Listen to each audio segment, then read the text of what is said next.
put this back here. Anybody here seen me speak before? And you came back? Oh my God. Wow, you're glutton for punishment. Awesome, okay, cool. What's that? Groupies. Oh, please. My girlfriend's in there, they'll flatter me like that. So what is your site without content and what to do about it? This is kind of, I want to frame this conversation, and it is a conversation, so I want to frame it with this. I want you to think about, what is your site without content? So the whole time that I'm talking and I'm saying different things to you, think about it. What is your site without content? Anybody care to answer? A frame without a picture. Anyone else? Jeremy. A waste of time. I've asked this question maybe 15 times, and that's the best answer. So. Well, you know, it's exactly that. You know, it's a blank page. You know, it can be an awesome design for all, you know, all us designers out there and developers. It could be the most advanced, the best design, the best layout ever. But without content, your site is really nothing. It's blank. So let's get started here. So who is this guy talking to me? Like she said, my name's Greg Taylor. I founded Marketing Press, and I'm an anchor down at Gangplank. We also created a WordPress product called Bullhorn to WordPress. And I've been a content creator and user of WordPress for, I don't know, some time now. I fell into the development side of WordPress through creating content. So, you know, development and design is all there, but everything starts with content. What can I expect from this presentation? I mean you, not I mean me. Is we're going to talk about different ways to create content. What is content? How to create content. What content works for you? When to create content. And most importantly, why. So raise your hands at any time while I'm up here talking if you have any questions. I'm a pretty informal person if you haven't gotten that already. And let's just talk about it. This is a discussion. This isn't me just spewing out, throwing up knowledge on you. This is us talking as a community here. So feel free to tweet out the truth bombs that I have in my presentation. My Twitter handle is grtaylor2. And the hashtag here is WCPHX. And thank you guys for being here. You know, you guys could be anywhere in the world today, but you're here in Chandler, Arizona, listening to some guy talk about creating content. So I appreciate that. So let's do this. So you want to be a better content creator. And I mentor a lot of Gangplank, and a lot of people, that's what they want to talk about. I want to create content. I want to publish a lot. I want to do this. I want to do that. But the biggest thing you have to know is you better check yourself before you come and you start thinking like that. Because no matter what, truth bomb number one, creating good content is not for the lazy. Right? Who creates content in this room? Everybody should be raising their hand. If you have a smartphone, you take photos, your hands should all be up. It's hard. It takes a lot of work. And it takes even more work to publish that content.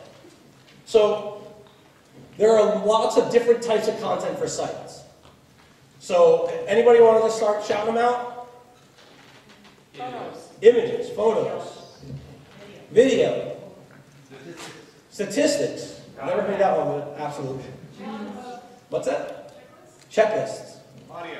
Audio, blog posts, podcasts. You know, all of that stuff,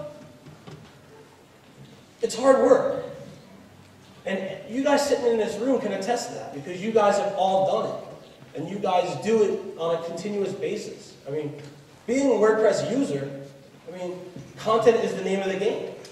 That's what you guys are talking about. I mean, that's what you guys, that's what your goal is. What you're doing is you're pushing content out into the world. Hence CMS, content management. So who are the content creators in your world? Anybody want to shout anything? Designers, yep. Planet.wordpress.org. Absolutely. So anybody who creates something that can be published, manipulated, even if it's not published to the web. I mean, we're all content creators in one way or another. You know, if you look at the guys, and there's a whole handful of them around here wearing Google Glass, are those guys content creators? You bet your ass they are. They're creating content of every single thing that happens all day long, you know? Hey, get glass. Content creation. So the content creators in our world are our designers, the photographers, musicians, actors, any of that stuff. Just because it's not put out into the web and published and broadcasted doesn't mean that you're not a content creator, because they certainly are. So, check yourself again. There's no half-assing content. There's no way about it. You know, you can publish out something, but is it really worth your time if you're going to half-ass it? I mean, it's just a waste of time if you're not going to put everything into it. So here are some content guidelines that we're going to talk about over and over. It's going to be a reoccurring theme. So let's talk about the why, the what, the how and the who, and the when. That seems like a riddle of some sort, but I'm not that smart, so no. So why are you spending time on content? Anybody have any ideas? SEO. Tracking clients. Tracking clients. Expertise. What was that one? Demonstrating your expertise. Great one right there. Absolutely. So always know your why. Anytime you do something with, especially as it pertains with WordPress, and as it pertains to, and you know what? I know this is WordCamp, and I'm assuming everybody here is a WordPress user. If you prefer to use something else, medium.com, social media outlets, Twitters, even other blogging, CMS platforms. I mean, it's all interchangeable. So, know your why. Know why you're doing it before you do it. So, typically the 3 content goals that we always talk to our clients about, and we don't talk to our clients about anything else. We won't build them a site. We won't engage with any client until they can tell us why do they want to do this. We've already established it's hard work. We already established that it's not anything that you can really go about it in half-ass. So, why are you doing it? And until they can tell us the why, we're going to kind of keep the what and the how to us. So it's important to know your why. So here are typical goals of content creation. Creating community for your product, service, and brand. And if you've heard me speak before, like a bunch of you guys said, you know that I always go over the whys. The 3 goals of creating content and broadcasting content. Creating content for your community. So what does that look like? It could be newsletters. If you look at like a lot of animal rescues, they do an amazing job of creating content for community, rallying around their cause. A lot of nonprofits, nonprofit marketing, they're great at trying to rally around a community. Creating content for positioning. Letting people know why you're a subject matter expert, what your subject matter expertise is. Putting your brand out there in front of everybody and demonstrating what you do best. It's super, super important. And you know what? Once you get the hang of it, and once you're committed, it's really not that difficult. There's no magic here. It's just a lot of hard work. I know I just said it's not difficult. I did say it's a lot of hard work. A little contradictory,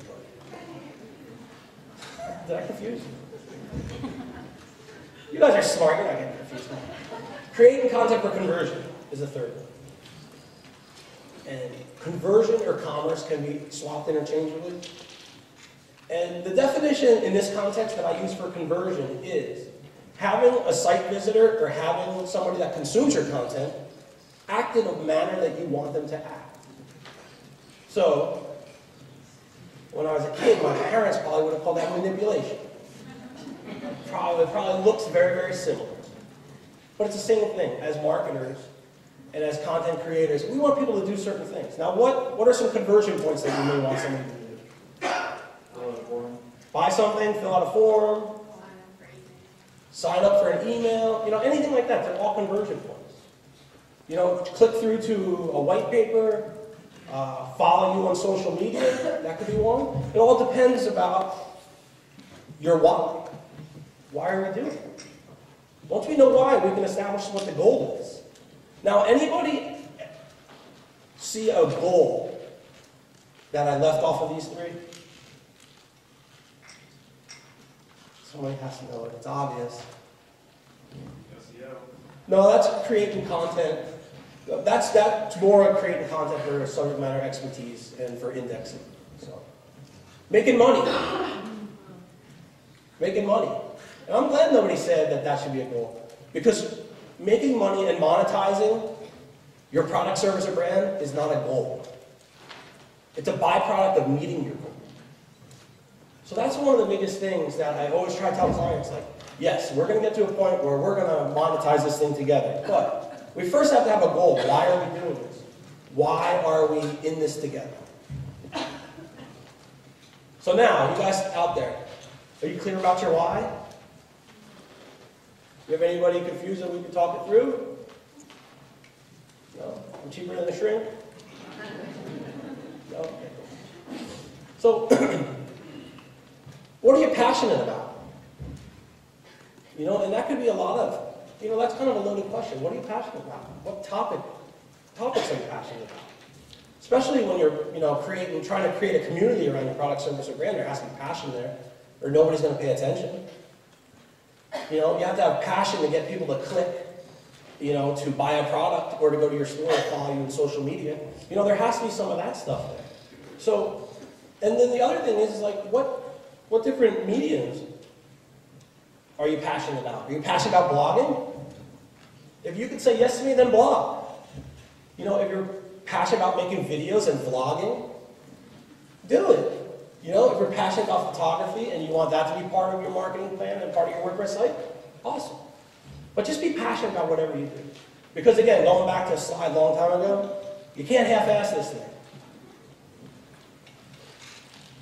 So know your audience. Know their key point. Who are you speaking to? Who are you trying to reach? And, you know, a lot goes into creating personas around your audience. A lot goes into reading your analytics to know their behaviors.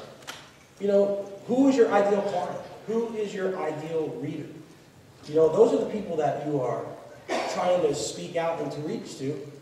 In the very beginning, when I would blog, you know who I was speaking to?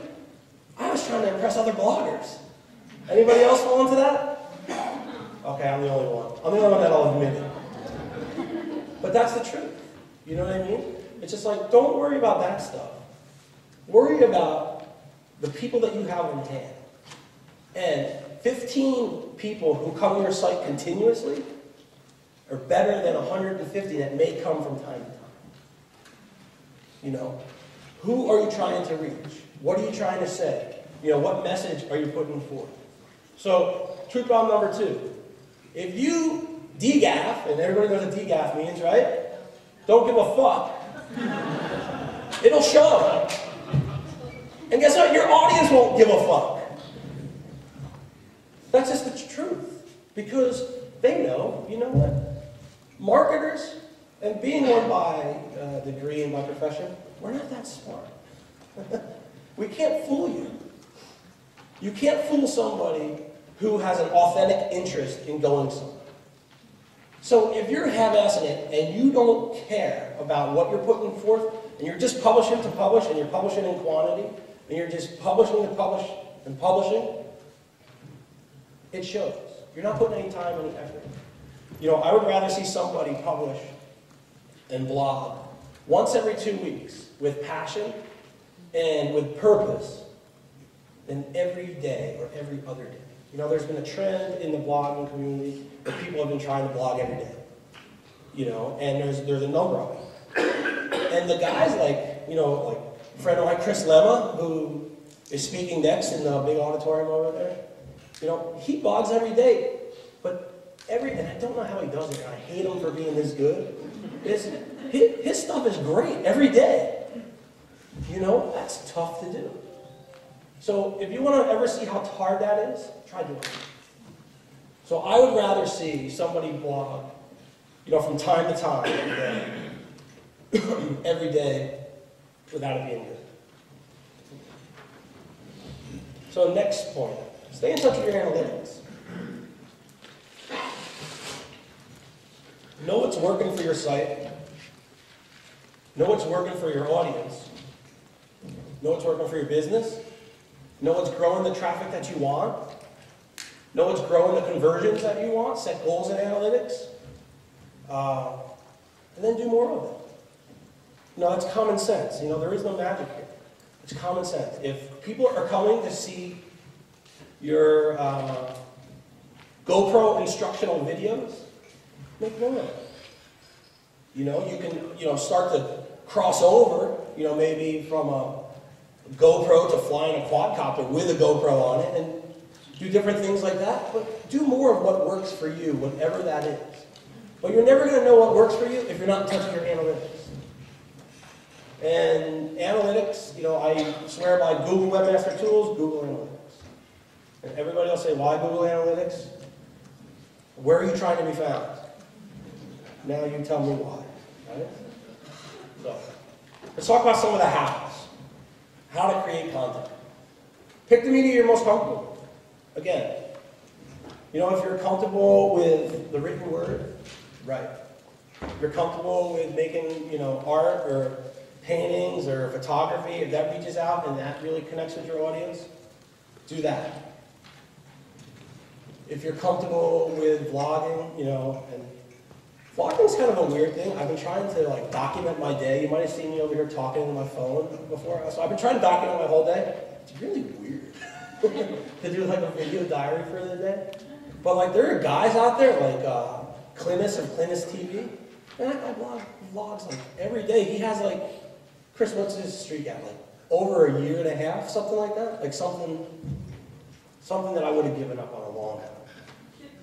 But whatever you're passionate with, go ahead and go for it. If you want to be a good content creator, especially when it comes to the written word, read. Read, read, read. When I was a kid, there used to be these PSAs. Reading is fundamental. Anybody else remember that? Anybody else remember that? Riff, there you go. That was actually the name of a high school band I played in. And we got it for reading is fundamental. What's that? We had one because we were clever. But the more blogs you read, the more ideas you're going to get. The more ideas you're going to get, the more you're going to be inspired. Latch on to some people that you like, different blogs to read. I like reading Jay Baer's blog. I like reading Matt's blog.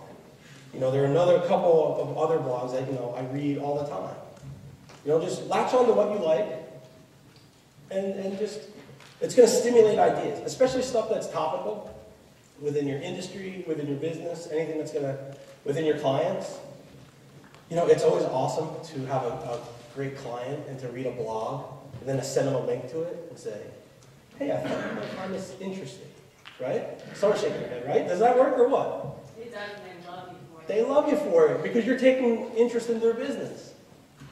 Well, how does that, as a professional, I'm asking you the questions now. As a professional, how does that make you look as a positioning-wise? It's a good position to be in. Absolutely. It looks like you care about their brand. You're learning the most that you can about their industry. And then, you can leverage all of that experience into content for your own stuff. So reading is key, The busier I get, the less I read, and I hate myself for it. It really sucks. But you have to make time for it. And that's one of the things that, I guess since I said it out loud, I'll put that on a checklist and I'll work hard on that myself. So I'm always asked, what's the perfect length for your written content? That's the number one question. And that's and I love the question because there's a great answer. But that's one of those questions, if somebody asks me, who's okay, I want to figure out the secret sauce. How many words do I need on my site to get an index to go to page 1? And then how many more words should I add for it to be in position 1, 2, or 3? And that's really half-assed it. Because you know what the answer is? Besides, there is no words, but that's not clever enough. The perfect length of any written content on your site is use the number of words it takes to clearly and concisely convey your point. Not a word more, not a word less. I don't care if it takes you 150 words to clearly and concisely get your point across to your audience. I don't care if it takes you 1,500 words. Whenever you're done, I want you to go back and look at it and say, this is as brief as it can be, and they're going to understand what I'm saying. There used to be numbers out there and everything, but for me, it never ever worked. Get your point across, Be as quick about it, get to the point, and move on. So that's my answer to that one.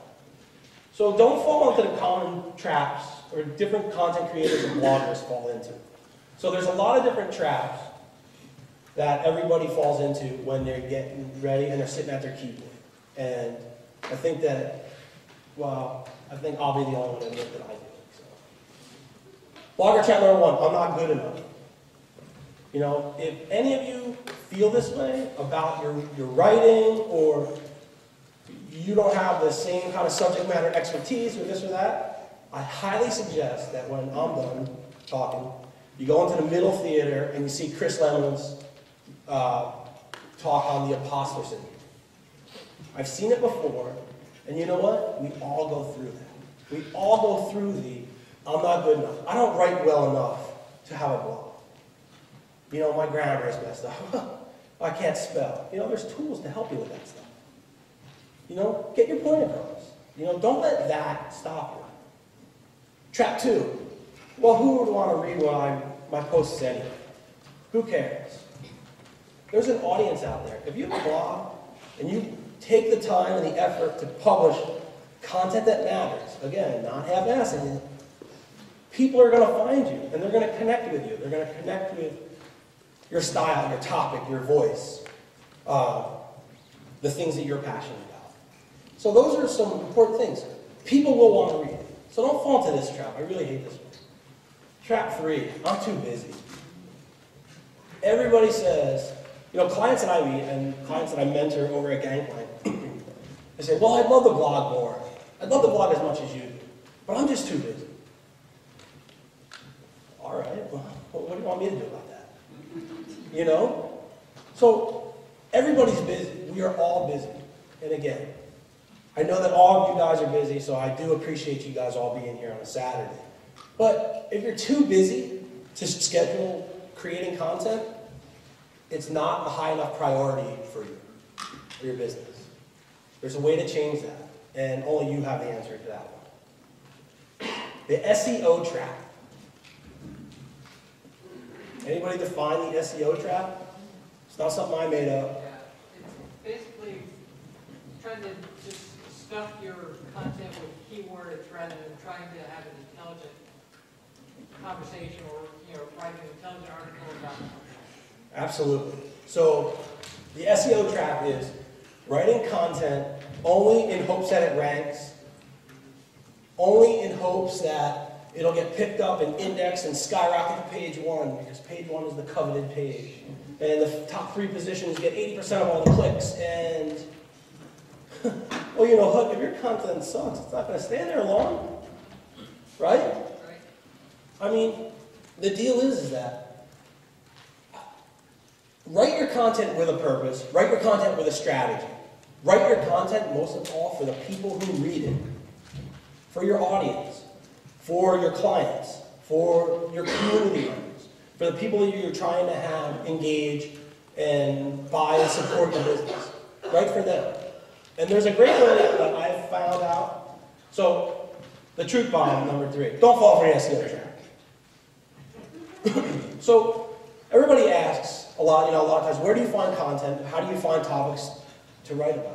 Because, you know, I run the Marketing Press blog on WordPress articles, and there are some days when I sit down to write, and it's like, God, I know this stuff, but I really don't know what I should write about today. Well, I have a list of stuff. It's hidden in my in an Evernote file. And I love using Evernote for just like different mind mapping, different like brain dumps, a stream of consciousness. And what I do is, the number 1 way I find content to write on my blog is I write down and I think about all the questions that people ask me. What questions do clients ask me? You know, questions that you guys ask me in a bit. Don't be surprised if that's not turned into a blog post at some point. My mentoring sessions. Different conversations that we have at dinner. Different conversations that we have. You know, different questions that are asked. Keep a running list. If you keep a running list of questions people ask you on your subject matter, you're going to not run out of, you're not going to be short of thinking about what to write. So, create edit, review, create some more, edit, press publish. How many people are afraid of that damn publish button? Right? Right? All right, I think we're becoming friends. People are raising their hands and admitting stuff. So that publish button in the beginning was so daunting. The minute that it's out there, I can't take it back. Right? It's out there for the world. What do you... Forget that. Nothing happens. You're not going to be able to review anything until you press publish. Nothing happens until you press publish.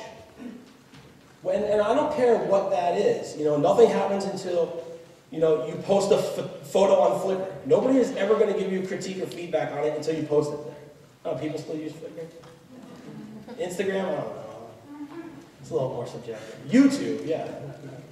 You're never going to feed a troll on YouTube until you post your video.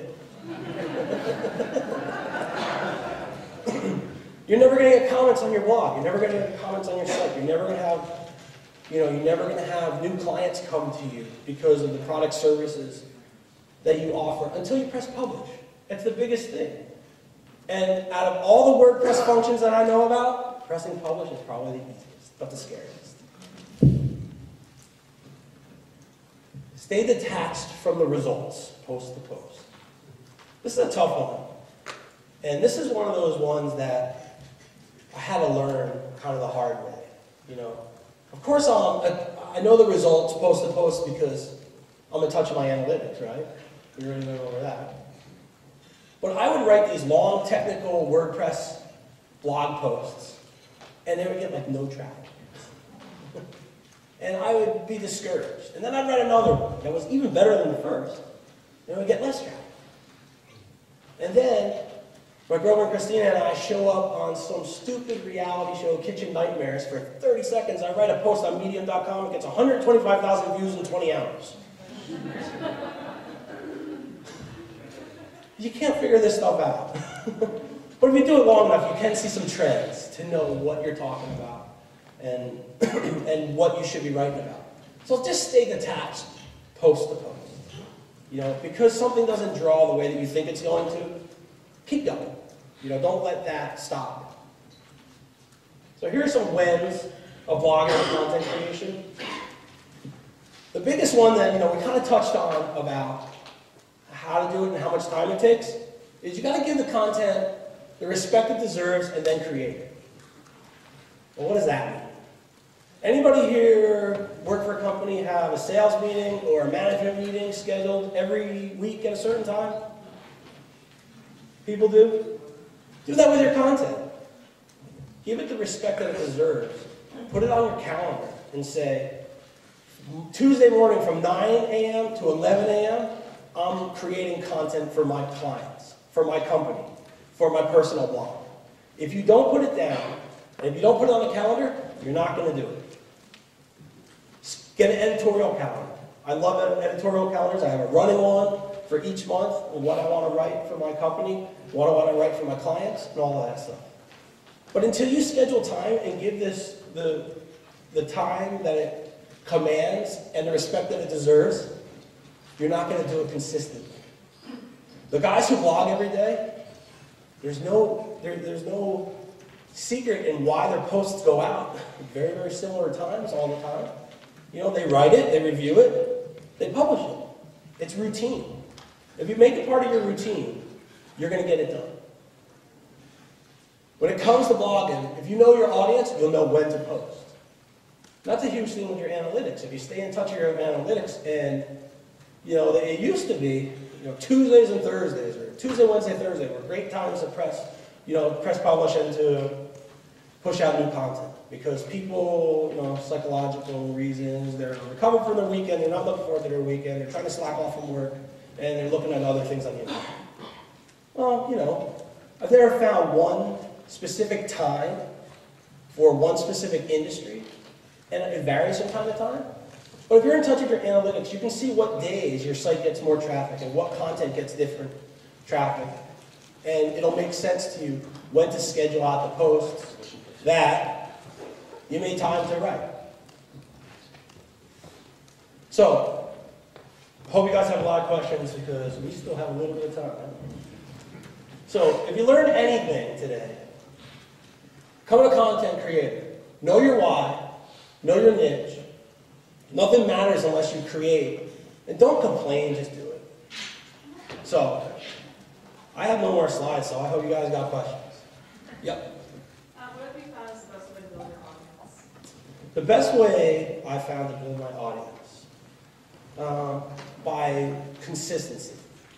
If you get 5 or 10 people who are used to seeing your posts on different days, you know, they're going to keep looking for that. So I would say consistency. Other thing is content of value. You know, I don't know, smarter people than I always say content is king, but I think consistency is king. You know? Consistency of good content will really help you build your audience. And applause already, awesome. This is the best crowd ever. No, so that's what I would do. I'd work on my consistency of publishing really good stuff. And look, if I know that we can't all be creative 24 hours a day, I can't, or sometimes, you know, we go through laps when, you know, we have a whole week, but hopefully, you know, you've been in the routine long enough that you have some posts queued up where, you know, if that does happen to you, and you're able to fill those gaps. So you find that social media doesn't really play a big role?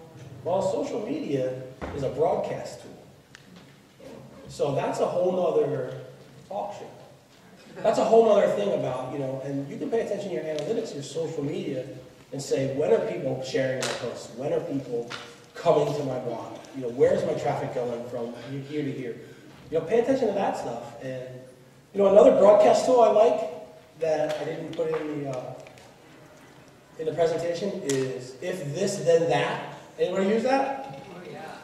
All right, you guys are smart. Cool. Used it to replace Google Reader. There you go, right? If this, then that. If I post to my WordPress site, then this post will go to my Twitter. It will go to my Facebook. It will go to LinkedIn. If this, then that, awesome. If you haven't used it, use it. Is that an app for WordPress or? No, it's just it's its independent website. I think it's ifttt.com, and you make these different recipes. And again, it says, and it's IF 3 T's.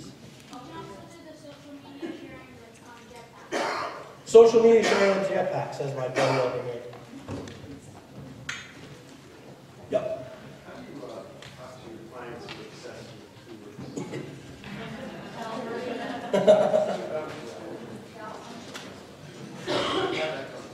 Okay, well, I try not to talk to any of my clients and I want to punch them. So, she said, how do I talk to my clients without wanting to punch them when they talk about you? I proved it. So we have an interesting process with marketing guys. We develop a site, we develop everything to 90%, and then we launch. Because if we wait until 100%, nothing ever gets done in the world if you wait until 100%, right? So we go back and we schedule a debrief meeting later, and we review analytics with them. And we say, okay, well you're a landscape architecture company. You thought that grading and drainage and this and that, you know, were all going to be things that, you know, you were going to rank #1 for in the Phoenix area. You go back to them with data, you can't argue with data. You know what I mean? So what I try to do then is we go back, and we have a debrief meeting, we go back and make any kind of site improvements, especially SEO-wise, when it comes to, you know, the data, we review that. We make a data-driven decision. So anytime I can back up my, you know, any kind of ambiguous conversation with data, I try to do so. Did I answer that question, or did I just read? Okay, cool. No, really, what I guess the question is, what's the argument that you make against an obsession with it? I know that you can go back Sure. and say that means that maybe. So I think that, if I understand the question correctly, is a lot of times you have clients that come to you, and you know, I work for a commercial printer here in town, and they wanted to be found for commercial lithography and this, and this. Shit that nobody knows what it means. So it's my job as a professional when it comes to creating content, developing a site, and doing marketing and SEO to kind of bridge that gap of any disconnect between their institutional knowledge and jargon and real world terms. So it's just a conversation. Sometimes, you know what, it sucks to suck and you can't save them all. You know what I mean? And I know that's probably not the best answer that we're looking for right now, but you can't save them all. And if you wanted to go ahead and launch something, you know, I fight clients all the time until I say, all right, have it your way. And then what I do is I go back with the data and I say, look, I was right. So it's kind of one of those things. It's a touchy thing and it sucks. I will acknowledge that. Yep. So you're creating content for unrelated companies, your clients, right? In their particular niche? Yes. Okay. How do you go about that? We hire writers. Oh. Well, wait, you're laughing already. There was no joke there. So we'll hire writers who fit those verticals and who have experience within those verticals. There are verticals that I write for that fit within my expertise and my knowledge. But, you know, you can't know everything about everything. So, you know, we work for some technical recruiting companies who only do like EMR implementations.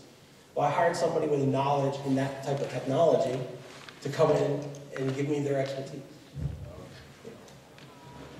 Jeff? As far as the content creation space,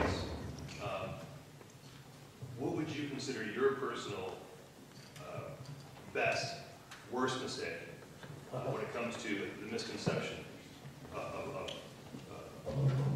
quality content? Wow, you're putting me on the spot here.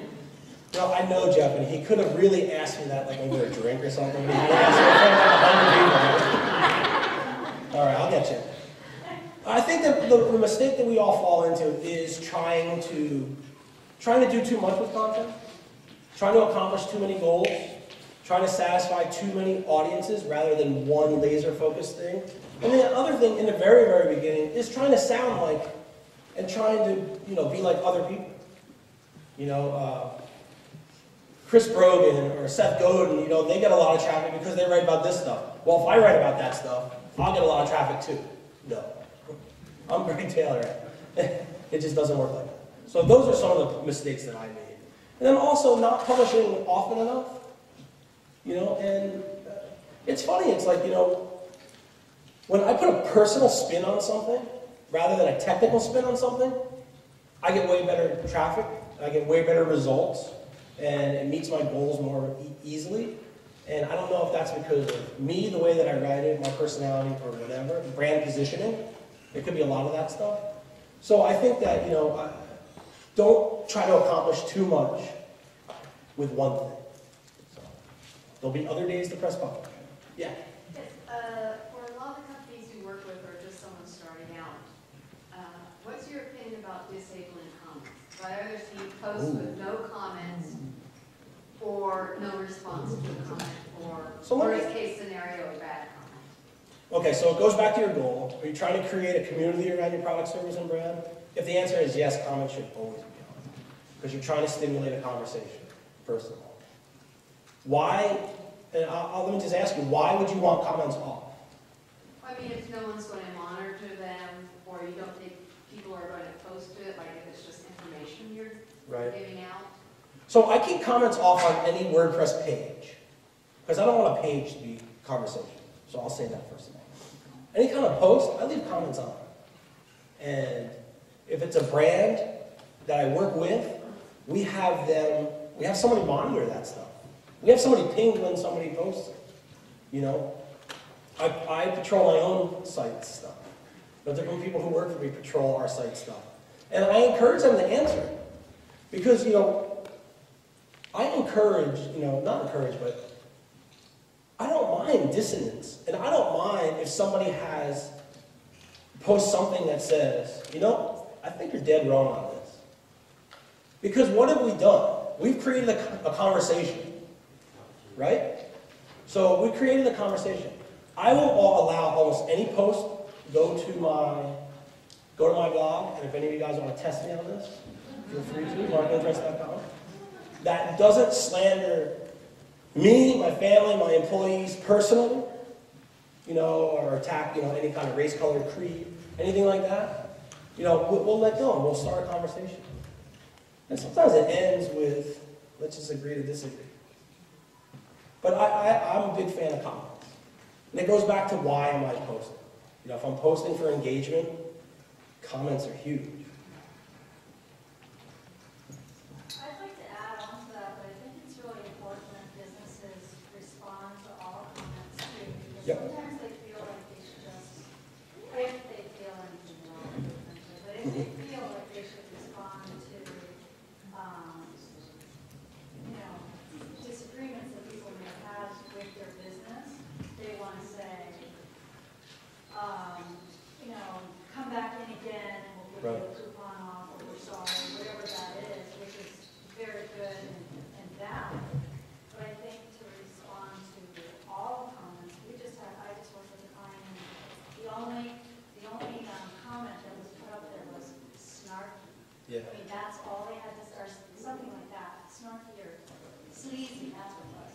Right. And so how do you come up with a response to that? You know, so we have to write a response and say, you know, which their particular response was, we don't even have you as a customer, so call us directly and we'll handle this. But to put that out there, I think shows the integrity of the business.